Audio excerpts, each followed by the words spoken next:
From the KATC Weatherland, here's Rob's forecast. Welcome back. Well, another warm summer-like day. Even though fall on the calendar is officially less than a week away, we have more summer-like afternoons. Temperatures still in the 90s, but more comfortable, humidity on the way. And more importantly, we're going to see more comfortable morning starts as we go later tonight, but most certainly as we head into Monday and Tuesday morning. So let's get to it. Take a look at the water vapor imagery here. And again, we could see a bunch of things going on. One, high pressure down in the Gulf of Mexico, far enough to the south to allow little disturbances to roll through and produce showers and storms across Texas. Those clouds working their way through Acadiana this evening. Some sprinkles, but not expecting much in the way of rain. But the big story, this frontal trough attached to this upper level low here by Hudson Bay, that's going to be bringing in much drier, more comfortable air, even though it's going to still be quite warm. We still have 90s in the 10-day forecast, and this ridge of high pressure will build in, so that means rain chances going down and staying down for quite a while after we get through tonight and tomorrow. Here's the frontal boundary. The bigger storms are across southeast Texas, and as we look at the big picture here, generally some clouds across the area, a few sprinkles, but not expecting much in the region. Meanwhile, in the tropics, we're tracking 1, 2, 3, and this is the fourth system, one that's going to be coming off the African coast that will have about a 30% chance of developing with time. We'll show you that in just a bit. We have TD15, also soon to be Tropical Storm Nigel, Tropical Storm Margot, and post-tropical cyclone Lee that made landfall this afternoon across western portions of Nova Scotia. And you can see the three systems of interest right now. Again, Margot kind of looping around out here in the Atlantic.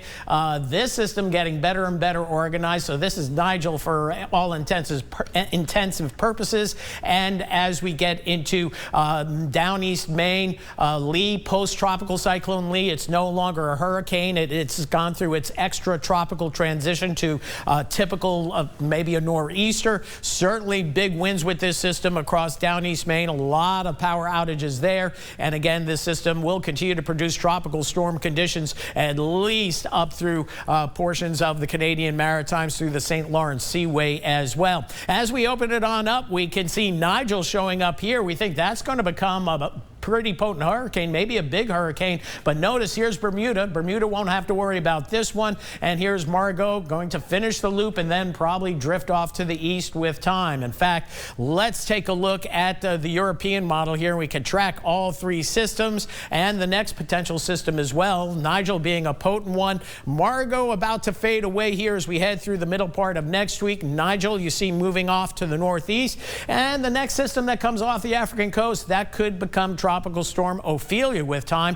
More importantly, the Gulf of Mexico, so far so good. That gets us into the last week of September. No promises for October, however, but so far, fingers crossed, it's been a good tropical season for us. And there's a lot of warm water out there. Still, you look at the Gulf of Mexico, water temperatures upper 80s to near 90 across the region. So there'll be plenty of heat energy for tropical systems going into October, perhaps November, and maybe a wet winter as well. We'll talk more about that down the road. As for tropical climatology, there we go, we got it out. We're right in the heart of the hurricane season, and so far so good for us. As we get into mid-October, that's when tropical activity falls off and the peak Louisiana landfalls, especially major storms, drops off after the first week of October. So here's the weather map. Frontal system pushing on through overnight tonight. It's going to feel much better for tomorrow. Even though we get in the 90s, the dew points will be in the 50s. And then as we head toward Monday morning, we'll see readings getting down into the mid-60s. In fact, here's your temperature forecast tonight.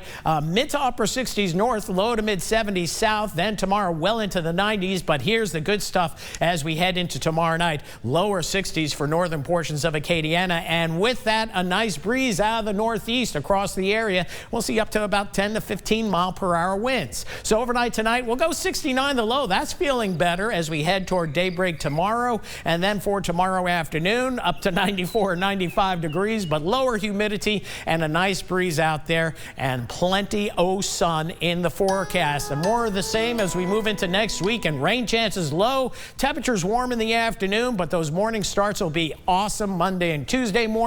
A little moderation for the latter part of the week, and looking dry through next weekend as well when fall officially kicks in next Saturday. That's it for weather for now. We'll have more coming up after the break.